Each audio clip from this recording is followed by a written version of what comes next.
the floor is open for question and answers. And you may type the question, you may raise your hand. Yes, Ms. Nandita, you can go ahead with your question. Go ahead. Good evening, everyone. I have a question for Babar. That is, the power and strength that you've exhibited, I have no words for it. And this actually inspires so many people that anything can be done from any corner of the world, no matter who you are and what level you are in.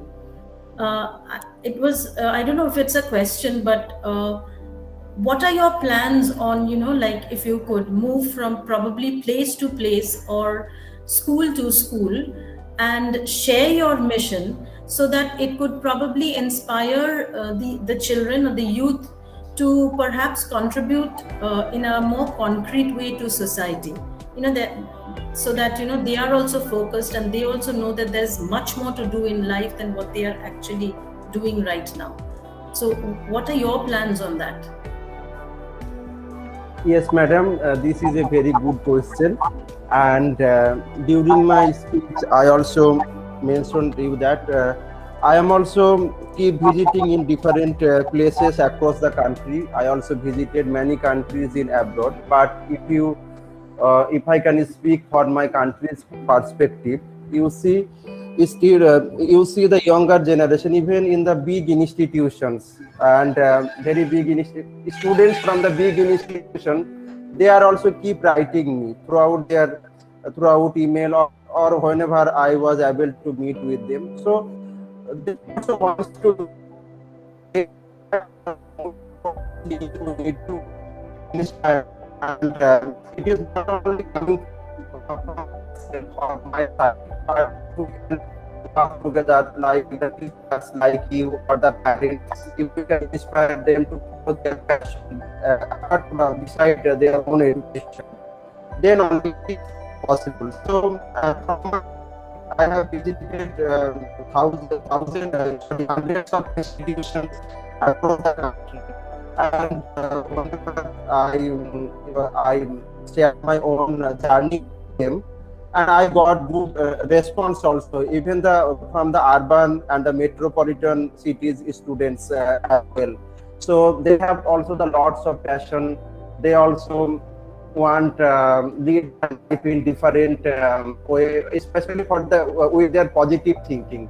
So we need to motivate them and inspire them. And my role is, you see, I got some opportunity and some of from different states in our to explore my work.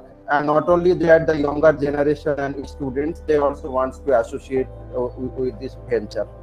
So this is the collective work, and I hope in near future we can make a revolution in our education sector. Both you see, of course, during this digitalization and new education policy, and of course it will be there. But apart from that, I mentioned you that the value-based education and think it also needs to come from our younger generation. So I am working on it, and I am also getting good response also. So it will be step by step in near future. Thank you so much. Thank you so much. Thank you, Pooja ma'am. Thank you. Thank you. Anyone else who wants to say something or ask a question?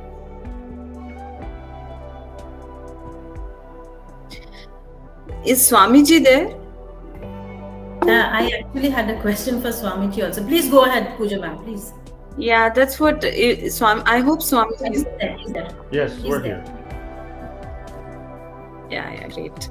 So, Swamiji, you talked a lot about children getting Vedic education, and the curriculum also, I understand, is mainly from what we get, the subjects per se are also emanating from that source also. But, we are living in 21st century, and a lot has changed.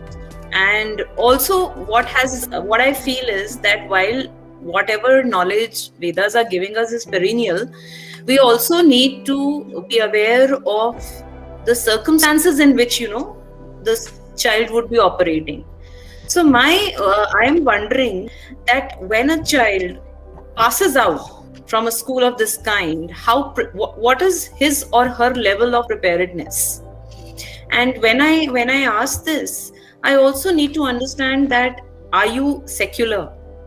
Are you giving this kind of education to everybody, irrespective of their backgrounds in religion and gender? Well, if you could shed some light on that.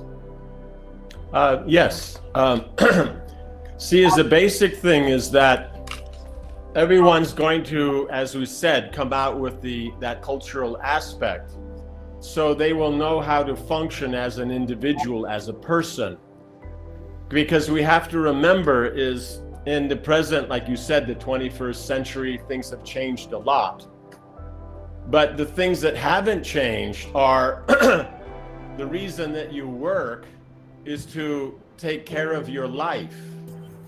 Anybody who their career is their life technically doesn't have a life. That's like saying, I cook, but I don't eat. I only cook to cook. So people that have a job that makes money and the only purpose that they have it so they can maintain themselves, so they can continue that job, where is their life? I mean, at least in America, we have a saying, get a life, for people who don't have one. So we have to understand is that when they go through this Vedic education, they have a life. So now the question comes is, okay, how do you maintain that life? Because you need to maintain yourself. That's part of an ornament or of your personality, is that you can do these things. So that's the real question, because when we say it's the 21st century, everything's changed. But what has changed? I mean, in the 21st century, people don't eat, right? They don't breathe air. Gravity doesn't work. Water's not wet. Air doesn't blow. We don't walk on our feet anymore. We don't talk with our mouths. People don't have families. We don't interact with families. Of course, doesn't go on, because you see 3 members of the family are sitting on the couch, each on their phone, and they never say anything to each other. But if you call that an improvement, that is a worthwhile benefit of the 21st century, then the saying would be, get a life. Like I once saw a meme the other day where there was a guy sitting there. He looked a little bit, surprised. It says, the internet went off for 5 minutes, today. And I actually had to talk to my family. And they seem to be nice people. So that's the thing, they don't know. So we have to understand this when we say things have changed. What has changed? People don't go out and try to get money. They don't get a job. They don't have to use the vehicles and this and that, because the details change. What has actually changed? You know what I'm saying? You cut your hair long or short, but you're still doing something with your hair. Even you shave your head, it's your thing about your head. So the point is if you look at it, it's exactly the same thing. Just detail has changed, but the principle has not changed. So the Vedic education being based on principles, that education doesn't change no matter what happens in the world.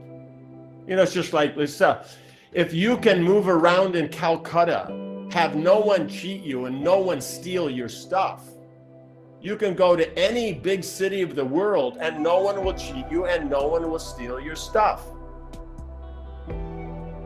It doesn't change, right? It's the same things that go on everywhere. Nothing changed. And not like 21st century, there's no business.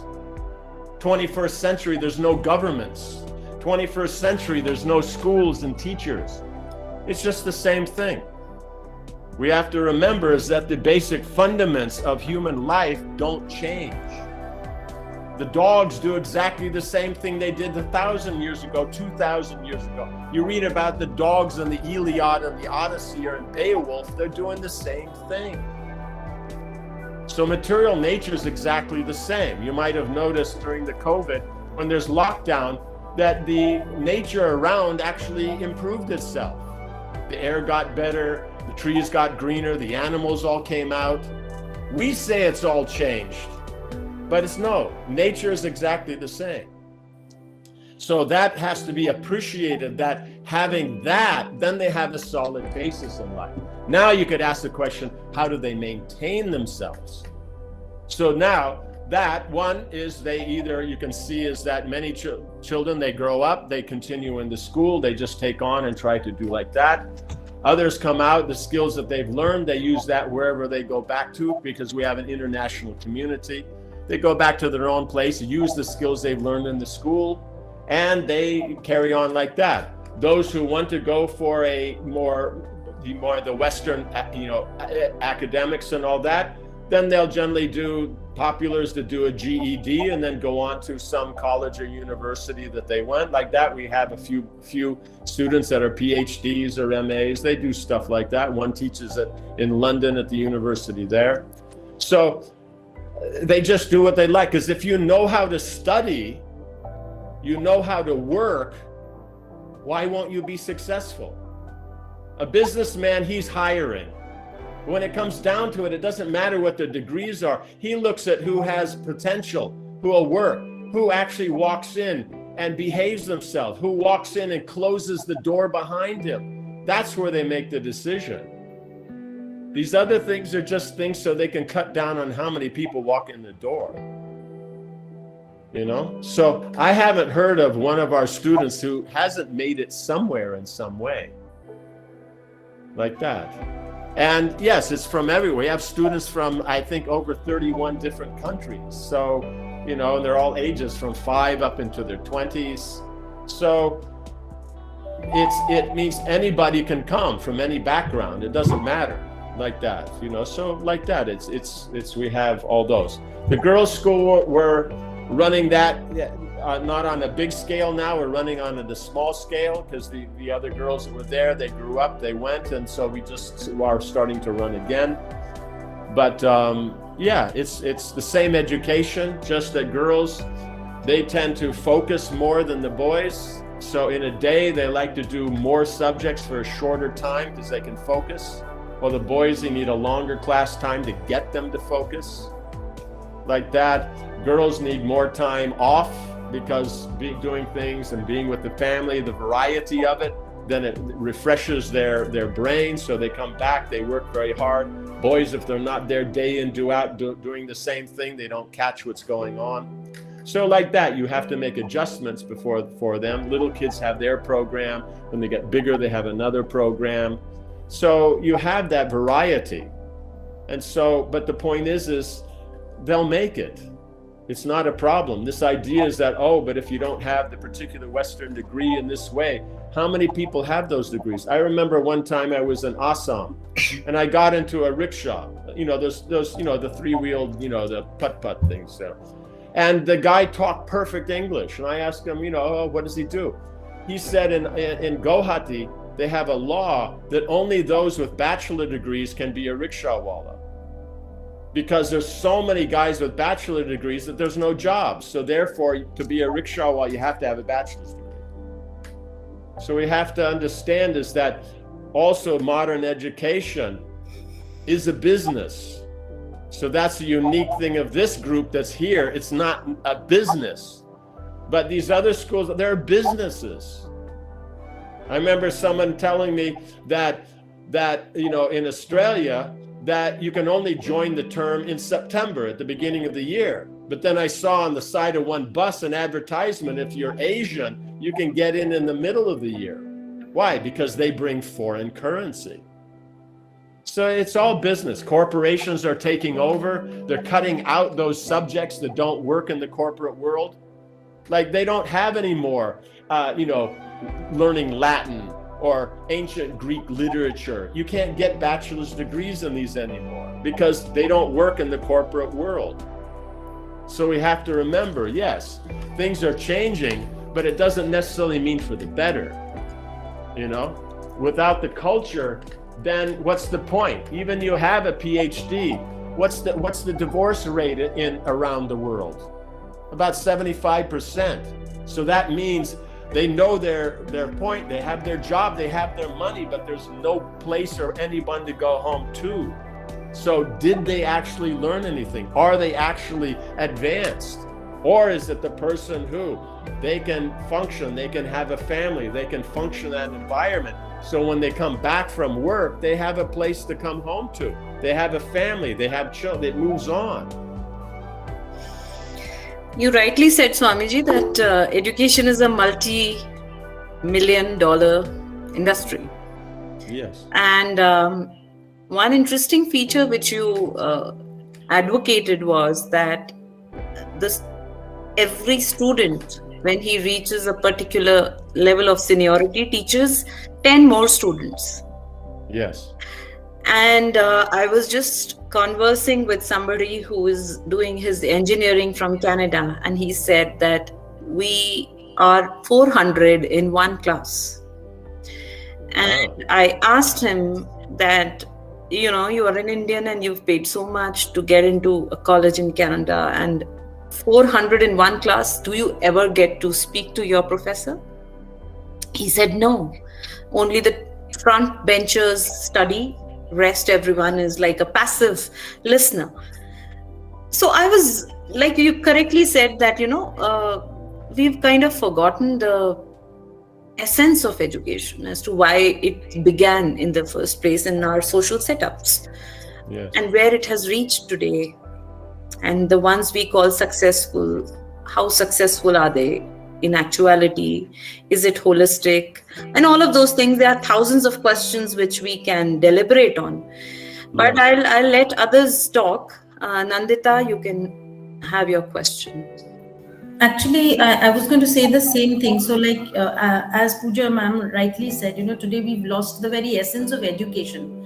So, with the foundation as Vedic education, what can we do to inculcate in the so-called modern schools?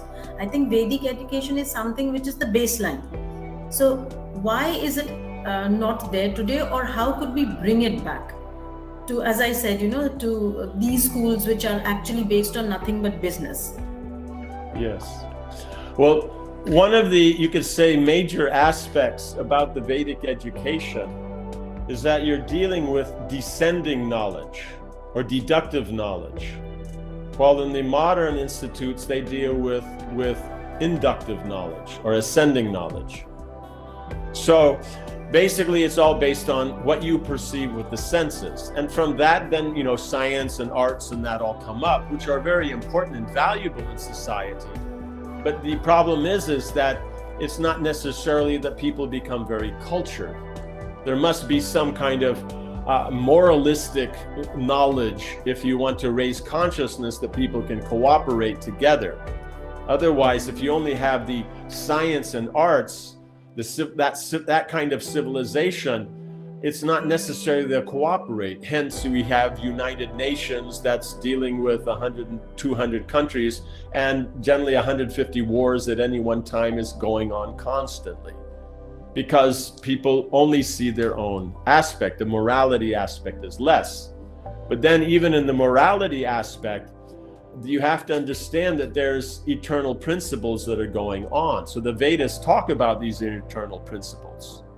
You know, the living entity is there. It means I'm working so hard, but if at the end of this life I'm dead, what's the meaning? Why work so hard? If I tell you, you know, you could go out and do this job and make $1 million, but then in the evening you'll be dead, would you do it?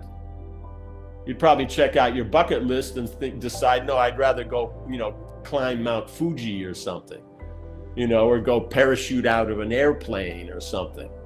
So the whole point is that there has to be some knowledge of who we are as living entities, the soul, what is the material world, what are all the different things with the supreme. You have to have, then you understand universal knowledge, universal laws, because it's very strange that the modern science community is based on these laws of nature, but they'll say it all happens by chance.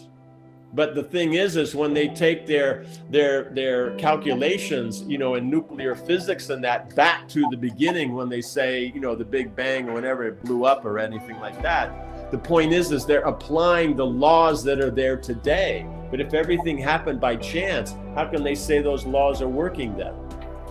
So the thing is they're not actually thinking properly here, because they just want to keep it on that lowest level. The lowest common denominator is this arts and science. They don't want to bring in the moral. They don't want to bring in the natural laws of nature. And they definitely don't want to know who they are as a living entity. And so those kind of things, that's what the Vedas have, that's an advantage. You know that there's more. And so that you work good, you do good work in this life, that will carry on with you. And therefore, you see, Indians can go around the world and be successful anywhere. Like that. That's the whole thing. You can say whatever you want, but it's like Indians are successful in the West in big posts. I mean, even in America, the vice president is half Indian. Right? And if you check the big CEOs all over it, there's like 50 big CEOs and things that are all Indian. Biggest companies, you know, Elon Musk, all these guys. But do you see all these Westerners and all that? They're so advanced. Are they making it in the Indian companies? And these companies are big. These people aren't doing small. So that's the whole point, is that you go from here, is like I've seen some of our students, they go out of here, many want to go to the West, they go to the West. They own a house in the West, they own a house here in India, their family's living in their house here, they're over there, they own these places, they're not mortgaging. How many Westerners own a house, let alone one in two countries? You know, so that's the thing, is how you live. They go there, they deal with their money carefully, they live with someone else, they don't spend their money on foolish things, they save it up, they buy a house, they do this, so it's a lifestyle. It's not that, oh, the West is more advanced. It may have nice technology and science and arts, but the point is it doesn't have in how as a person to behave. So therefore in the West, you have so many books on self-help books, right? There's I don't know, 100 of them out there. But in India, you have Bhagavad Gita, you have the Artha Shastra, you have the Niti Shastra. People, they're thousands of years old. You can use them today. They work today as well as they did before. What Chanakya Pandit said before, that he was able to make King Ashok, the emperor of India, those same things work today just as well, because the point is water is still wet, right? Grass still grows out of the ground. Cows and horses still eat it. They give milk. You can ride on a horse. It's not that now horses, fly or something. Swamiji, that was my point. So how do we bring about this system of education to most schools? I mean, could there be a policy or something like that? It's more of, you can make a policy, but it's a matter of education. It means, like, let's say you have some milk. If you want to make the milk into yogurt, what do? You add yogurt. So the point is if you want culture in the schools, you have to have those dealing with education value it. Then it will be introduced in the schools, because by association, you value it, you associate with someone, they value it, like we saw before. Before that discussion with Mr. Ali, he valued education, and now you see some of the students, they value it, they're teaching. So that's the whole point. You value it, you'll be able to introduce it, you'll be able to influence others. So therefore, within the educational community, it has to be appreciated. The point is there were universities in India when in the West, in Europe, they were living in caves, literally. When Caesar went north, he was dealing with violent tribes, with the Gauls, now known as French, and with the Germans. They were completely insane. like that. They had no developed culture. They had no education. That Rome had, Greece had, India had. So that's the whole point is that India has these things. It means, why look somewhere else when you have your own value here? Just like in Kerala, okay, one of the few places that values their local medicine. And so they run resorts. They make tons of money. People come from all over the world to come and either learn or get treated Ayurvedic treatment. While other parts of India, they think, oh, that's old-fashioned and all this and that. That's all nonsense. We have one of the deans in our school. He went to a school here when he was young, and then went back to his country. He learned in the university Chinese medicine, right? The acupuncture and all those kind of things. And then he came back. He's teaching here. He does all these different things.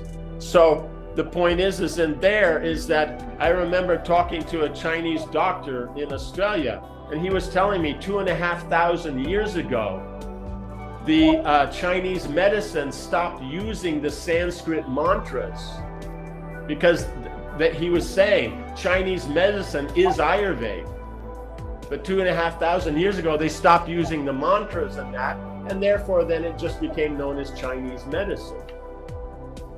So the thing is you value it, it works. China, they value their medicine, and people come from all over the world. And India thinks, oh no, the West is, what do you mean? You have to remember, Europe came to India because of the wealth it had. They didn't come here because there was a bunch of farmers here that just said cholega. That's not why they came here. They came here because it was the wealthiest place on the planet. Why? Because they followed the tradition. So that's it. He learned Chinese medicine in the West, not in China. And I know other friends that learn Ayurveda in the West, not in India. So that's the thing. In the West, they value it more than here. So when India figures out that maybe their culture is of value, we have to remember is that if we want to go back just short history, what was Mahatma Gandhi's whole thing? It was about Swaraj, means India for the Indians. We don't need the British. But what happened? We kicked out the British and kicked out the Indian culture and kept the British culture. And then we have, Calcutta, and Delhi, I think, at least we've got number one, right? Delhi, the dirtiest city on the planet, the most polluted on the planet. So we have come up to the 21st century. Jai. A great accomplishment. So the whole point is why not do? And why was that, for the number of people in India, and how much was there in the COVID? Why was it so much less? They say, oh, it's so high in India, but there's 1.4 billion people. They compare it to America, that's got 350 million. We got 4 times the amount of people here, and we had half the amount of COVID. Why? Because people live in the country, they drink, clean air, clean water, clean lifestyle.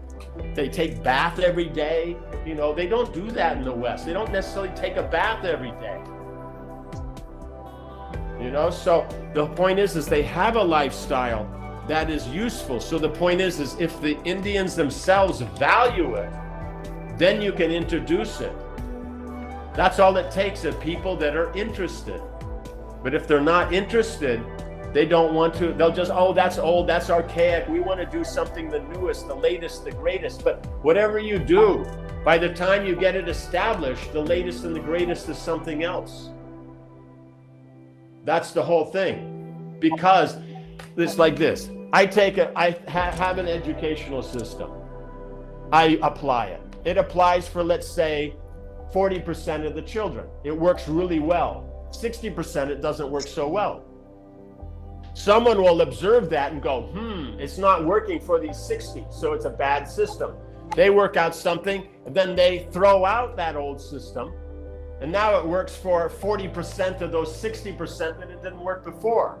But the 40% that it was working for before now it doesn't work for. So it still doesn't work for 60%. And then they keep going back and forth like that. So in the West, at least in English, do you learn it by phonetics English or by linguistic? They've been fighting over this for 200 years. But before that, they didn't fight because they had one system, Webster's system. And it worked perfect. So we took that system. It's, how you say, he documented it in the late 1700s. From whatever English was being taught for hundreds of years and worked, and we use it today. It works perfectly. Kids learn to read very quickly. But you use these more modern systems, it takes you 2 years to learn to read. But Webster had a system that you could learn much quicker than that. Because you have 26 letters, they make 40 sounds. Why, I don't know. And there's 106 combinations of those letters to make those 40 sounds. It's insane. No language on the world, the planet's like that. You have one letter, it makes one sound. And so you have to have a system so you can learn to read it. He had a system. He wrote the dictionaries. Come on. And so that's the thing. These old things work perfectly. But people throw them out because, oh no, but the kids have to say all these stupid sounds and memorize all these things. We want to do something different. And then for the last 200 years, kids can't learn to read properly. But if you just stick to the systems that work, what's the problem? So the Vedic system works. Why if it's not broke, why fix it? So thank you so much for such pearls of wisdom, Swamiji. Thank you, Swamiji. Thank you so much. I think values are missing, Swamiji. Yes. Values are Yes. missing. Yes. And people became materialistic. Yes. So if all those brought back, your wish and our wish, everybody's wish will be fulfilled. Yes, definitely. Our children can only follow a religion with scientific base Yes. only if it is started like ice bucket challenge or so. If something like that is raised, only then they will realize the importance of religion or ethics or morality in their lives. Yeah. Actually, You just this is have the to current explain trend. it. Actually, they are running after those things. They're running after TikTok. Yes, exactly. I'd like to thank my fellow esteemed speakers and the audiences for joining us today for an enlightening session. I hope the audiences are walking out with insightful takeaways from today's session. We look forward to seeing you all tomorrow again at 5 p.m. with another set of guest speakers. Till then, have a wonderful evening, all of you. Thank you. Namaste. Namaste. Thank you. Thank you so much. Thank you, Swamiji. Thank you, everyone. Swamiji.